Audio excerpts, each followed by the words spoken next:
C'était un conte de Noël. Je ne l'ai pas inventé. Ça se trouvait sur l'Internet et c'est la création de l'Intermarché. Mais ce conte peut être lu de manière très très différente. Alors que je vous raconte l'histoire.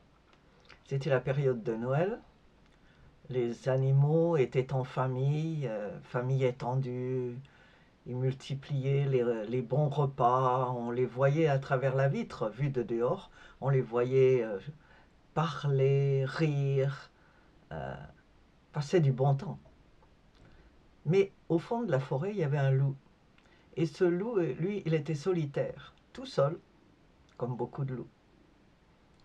Et il ne pouvait pas se rapprocher des autres. Chaque fois qu'il essayait, dès qu'il arrivait et qu'on voyait son ombre, avant même qu'il arrive, tous les animaux s'enfuyaient. C'était à celui qui courait le plus vite. Le loup essayait bien. Un jour, un hérisson s'est arrêté une minute pour lui dire « Mais c'est ta faute.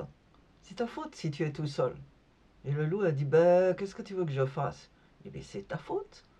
Si tu mangeais pas tout le monde, ça irait mieux. » Et le loup a dit eh « Ben, qu'est-ce que tu veux que je fasse? Je suis un loup, moi. Je suis un loup. Je suis carnivore. Je peux pas changer ma nature. »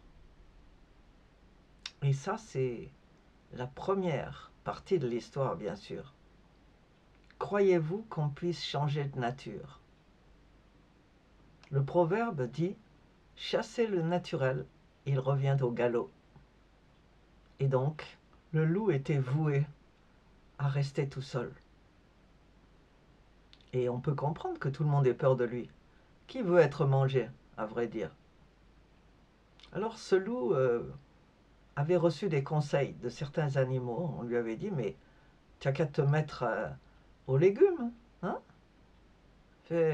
Essaye de changer ta façon de manger, ton menu. » Alors il est allé couper des champignons d'abord. Il les a fait griller à la poêle chez lui. Il a goûté. Bof, ouais, c'était pas fantastique. Alors il a essayé d'autres choses. Il est allé couper des carottes, arracher des carottes. Il a fait cuire des légumes variés dans une casserole. Et puis finalement, il s'est dit bon, finalement, il y a peut-être mieux, mais alors il a fait une très bonne, je ne sais pas trop ce que c'était, paella ou en tout cas un type de tarte aux légumes.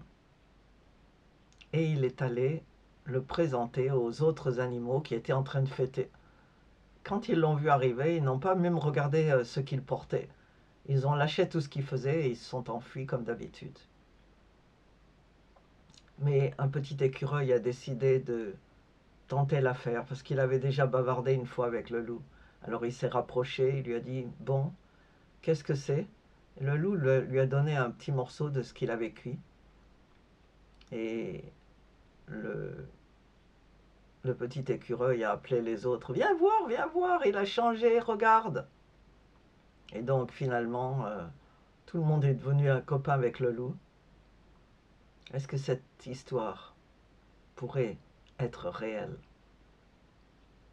On pourrait dire que le loup a utilisé ses menus pour attirer des victimes bien tendres, comme l'histoire du loup et de l'agneau, vous connaissez. D'autres pourraient dire que, oui, en fait, il ne voulait pas vraiment manger ses légumes. Il les utilisait comme appât pour attirer la compagnie. On pourra aussi dire que le loup voulait vraiment faire plaisir aux autres, voulait vraiment avoir de la compagnie, surtout à Noël. Et il a décidé de faire n'importe quoi, il était prêt à faire n'importe quoi pour pouvoir ne pas être seul. C'est une bonne idée, mais la question reste, Le loup peut-il changer? Le loup peut-il changer? Je vous invite à réfléchir à l'affaire. Cette publicité n'étant pas la mienne, je ne sais pas ce qu'il y avait dans l'esprit de ceux qui l'ont créée.